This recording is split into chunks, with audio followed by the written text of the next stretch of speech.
Welcome to today's deep dive. Our mission today is, well, it's pretty profound.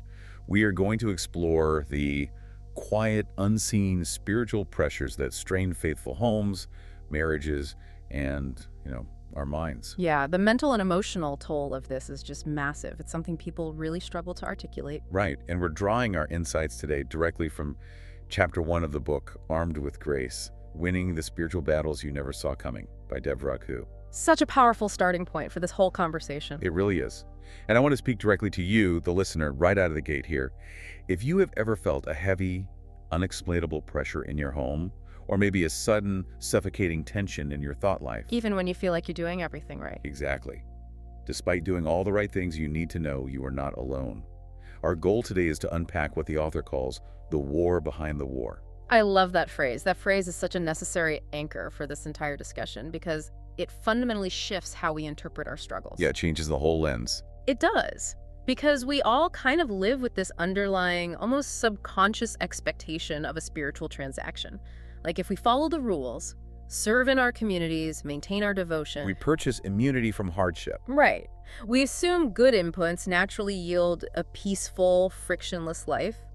But the source text we're looking at today immediately and just systematically dismantles this myth of the exempt believer. It is a pervasive myth, though. We treat faith like it's an insurance policy against suffering. Oh, absolutely. But to challenge that, the text doesn't point to people who are walking away from their faith or, making massive moral compromises. It points to giants of the faith. Let's look at Charles and Susanna Spurgeon in the 1860s. Yeah, the Spurgeons are such a perfect example for this. We all know the historical footprint here. Charles Spurgeon was the most famous preacher in the English-speaking world. He was speaking to thousands every single week. They were devoted. They were building a massive legacy of faith. But behind closed doors, they were enduring this agonizing, quiet suffocation. Right. And the nature of their struggle is what really demands our attention today. Because we are naturally drawn to public scandals or dramatic moral failures, but their battle was entirely internal. It was isolating. Susanna developed a severe chronic illness that left her almost entirely housebound for decades. And Charles, a man whose public persona was one of unshakable conviction. I mean, he battled chronic, crippling depression. He called them his minister's fainting fits. Yes. There were weeks he was physically incapable of getting out of bed due to the sheer weight of the despair. Wow. And we see that same pattern of quiet erosion continuing today. The text brings us right into the modern era with Tony and Lauren Duncan. Oh yeah, such a respected family. Super Bowl winning coach, deeply anchored Christian family, yet they had to navigate the immense grinding strain of the NFL lifestyle. Lauren was frequently parenting alone. And eventually, they endured the catastrophic loss of their son, James. Just unimaginable pain. Or consider Stephen and Aisha Curry. They are global icons, incredibly vocal about building their marriage on a foundation of faith. But even with all of that, Aisha admitted on a public platform that she struggled with profound insecurity. She described this feeling of being invisible within her own life. Right. Those examples represent families who pray together. They are anchored. Yet wave after wave of pressure still hits their shores. And this pressure isn't originating from willful rebellion or some sudden departure from their values. It is a slow, steady erosion. It's an atmospheric pressure in the home that just defies logical explanation. Exactly. The book uses the analogy of carbon monoxide to describe this kind of spiritual strain, and I think we can really build on that. If a pipe bursts in your kitchen, you hear the water, you see the flood, you grab a wrench. Right. It is a visible physical emergency. But carbon monoxide is lethal precisely because it lacks any sensory footprint. You don't smell it, you don't see it, you just slowly lose the ability to think clearly. And eventually you can't breathe. Yes. That is what this unseen pressure feels like. It's a gradual distancing between spouses, a slow accumulation of irritability, or just a sudden, unexplainable fog of anxiety in your mind. The critical takeaway from all these historical and modern examples is that these faithful families were not under pressure because of who they were, or because they possessed some secret moral failing. They were under pressure because of whose they were. Right. Doing the right things and living faithfully doesn't grant you an exemption from the battlefield. In reality, it elevates your profile. It makes you a target. It absolutely makes you a target. So if we establish that faithful people are actively targeted, we have to look at the theological precedent for why this happens. To answer that, the source text takes us to the book of Job. A classic, but so often misunderstood. Right. Now, anyone familiar with the biblical narrative knows the basic plot of Job, a man who loses his wealth, his children, his health in rapid succession. But the focal point here isn't the loss itself, it is the catalyst for the loss. Job is described as blameless and upright. He was so devoted, he offered sacrifices for his children, just in case they sinned in their thoughts. His devotion actually initiates the conflict. God brings up Job's name in the heavenly realm. And the adversary's response is highly strategic and just incredibly cynical. The argument is essentially, his faithfulness is purely transactional. You have placed a hedge around him, remove the blessings, and his faith will crumble. What stands out to me and what shifts this from a basic Sunday school story to a profound psychological reality is the awareness gap. Yes. The awareness gap is everything here. Because we have the privilege of reading the prologue. We know about the cosmic wager. But Job had absolutely no idea that conversation in the heavenly realm ever took place. None. He was living in the physical world, experiencing catastrophic pain, and he had zero theological context for why it was happening. He didn't know the cause of his suffering was spiritual. He just knew his life was disintegrating and his obedience wasn't stopping it. That awareness gap is the defining struggle of the human experience. If we extrapolate Job's situation to our own lives, it completely reorients how we view our relational conflicts. Oh, absolutely. Like, look at Job's wife. Right. In the midst of the trauma, she tells him to curse God and die. The natural human reaction for Job would be to view her as an antagonist, a profound source of betrayal in his darkest hour. But she was not the enemy. She was a casualty of the exact same war. She had just buried 10 children, too. Something unseen was systematically dismantling their lives. Which brings us to the central biblical lens the author uses for this entire concept, Ephesians 6:12. Yes, the Apostle Paul writes, "For our struggle is not against flesh and blood, but against the rulers, against the authorities, against the powers of this dark world, and against the spiritual forces of evil in the heavenly realms." Paul is delivering a strategic briefing to the early church there. He is defining the parameters of reality. The underlying message is that the real adversary is never the physical person standing in front of you. Your spouse is not the enemy. Your rebellious teenager is not the enemy. The coworker trying to undermine you is not the enemy. When a believer internalizes that there is a deeper, intelligent adversary orchestrating friction in the unseen realm, their entire methodology for handling conflict must change. It has to change. Okay, but I want to pause and push back on this a little bit.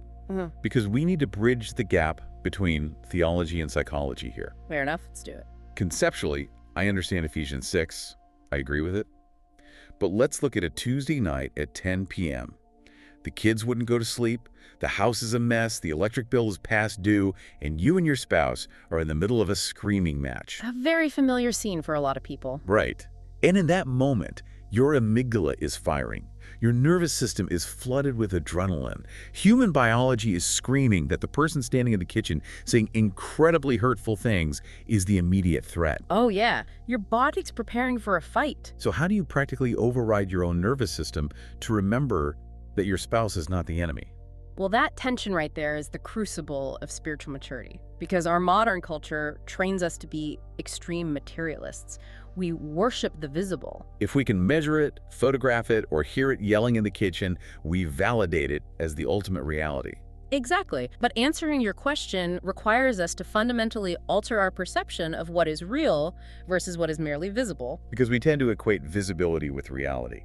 If the threat is visible, the unpaid bill, the angry spouse, we assume it is the complete picture. Right. And to illustrate how we actually override that biological response, the book points to 2 Kings chapter 6. The story of Elisha and his servant. Right. They are surrounded by an Aramean army.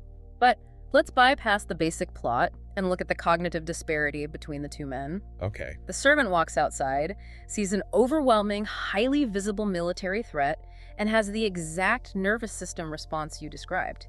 He panics. He is locked onto the visible data. Which is entirely logical based on the information his eyes are giving him. Absolutely. But Elisha doesn't share that panic. And he isn't ignoring the visible army. He isn't practicing some form of denial or toxic positivity. He simply has a wider aperture for reality.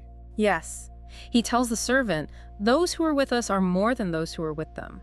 And then Elisha prays a highly specific prayer. He says, "Open his eyes, Lord, so that he may see." He doesn't pray for the army to be destroyed. He prays for his servant's perception to be corrected. And suddenly the servant sees the hills full of horses and chariots of fire. The angelic army was there the entire time. The protection didn't arrive the moment Elisha prayed. The servant's capacity to perceive it is what changed. This creates a vital paradigm for the believer.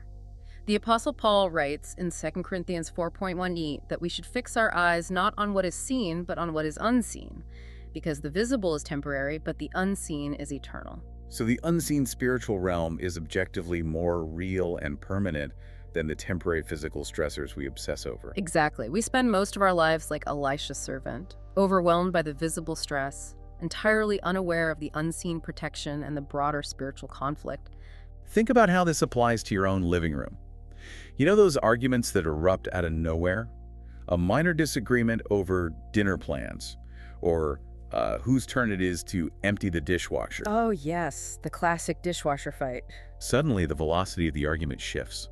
Within 7 minutes, a mundane disagreement has escalated into character assassination and threats of divorce. It escalates so unnaturally fast. It feels like stepping into a wind tunnel. You toss a paper airplane, a small comment, and a massive, invisible force accelerates it until it hits your spouse like a brick. That is such a vivid picture. When you experience that disproportionate velocity, you have to ask yourself, is this really about the dishwasher? Or is an invisible hand fanning a tiny spark into a forest fire? The disproportionate nature of the reaction is the primary diagnostic tool. When you feel that sudden irrational fury or that deep, plunging desire to burn your own life down and walk away from everything you love, That bears the distinct fingerprints of an adversary. it lacks the logic of normal human frustration. But there is a massive danger here that we have to navigate carefully. Oh, definitely. Because if we start interpreting every single point of friction as a demonic wind tunnel, we are going to become entirely paranoid. You lose your mind. Suddenly you misplace your car keys and it's a spiritual attack. You get a flat tire and it's warfare. Or worse, you say something cruel to your spouse and you blame a spiritual entity instead of taking accountability for your own lack of self-control.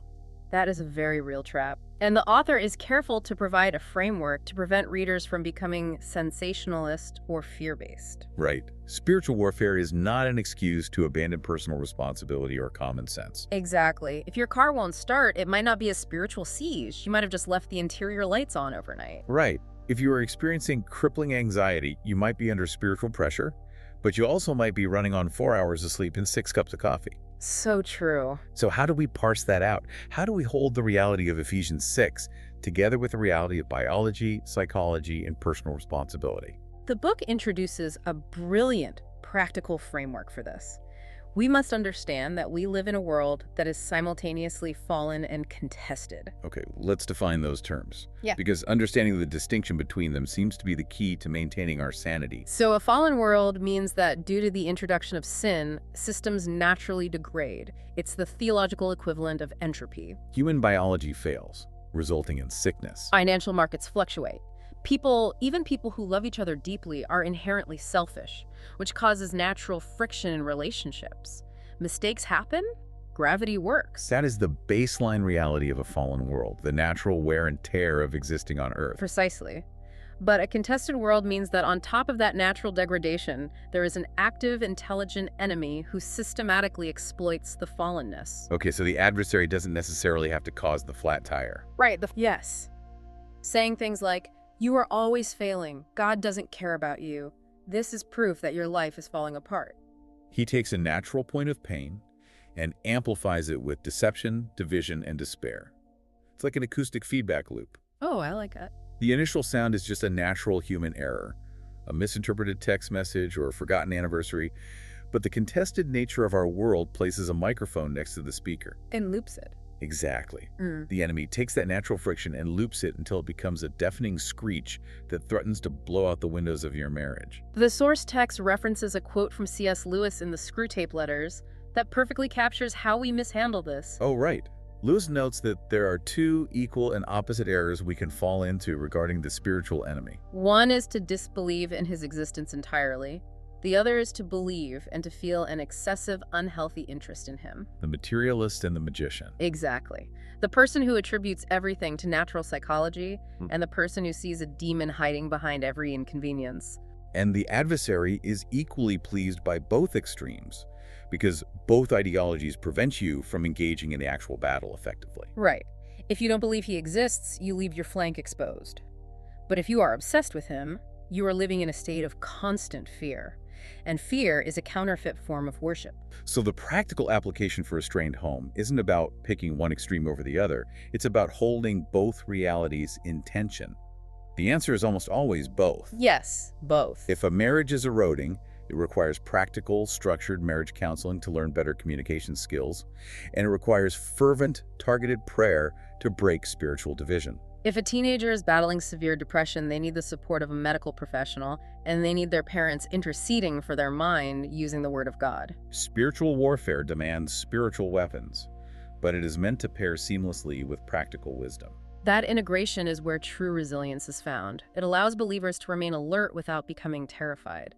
We don't operate from a posture of panic. We acknowledge the reality of the contested world.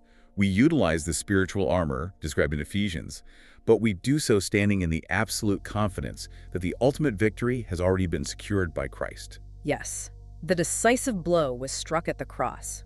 We're currently operating in the contested territory, the mop-up operation between D-Day and V-Day. There are still casualties and the fighting is still fierce, but the outcome of the war is not in question. Not at all. So you are in a battle. I want that to be the clearest takeaway from our time today. If you are trying to build a faithful home, raise children with integrity, or simply maintain your own peace of mind, you will face resistance. But you are not unarmed. You are not alone. And the most crucial shift you can make today is realizing that your spouse, your children, and your neighbors are not the enemy. The moment you strip the enemy's mask off and recognize the unseen forces at play, your entire posture changes. You can stop fighting your family, and you can start fighting for them. That specific paradigm shift is what saves marriages. When you can look at your spouse in the middle of a conflict and realize they are not the adversary, but rather your co-warrior who is also being battered by the same spiritual wind tunnel, it breeds profound empathy. It changes a screaming match into a shared defense. As we wrap up this deep dive, I want to leave you with a specific thought to carry with you. Something to really mull over. Yeah. I want you to evaluate your own life right now. Think about the one area in your home, or perhaps the one persistent anxiety in your own heart, that feels the most heavily burdened. The relationship that feels unexplainably tense, or the calling that feels impossibly difficult to pursue. What if that disproportionate resistance is not a sign that you are failing? What if that friction is actually evidence that God is preparing to do something incredibly beautiful in that specific area, and the unseen enemy is simply desperate to stop it? Wow. What if the intensity of the storm is the greatest proof that you are heading exactly where you are supposed to be? If the concepts we've explored today resonate with you, if you are realizing that you have been attempting to fight an invisible spiritual war using purely physical, psychological weapons, I highly encourage you to get a copy of Armed with Grace. We have only scratched the surface of Chapter 1 today.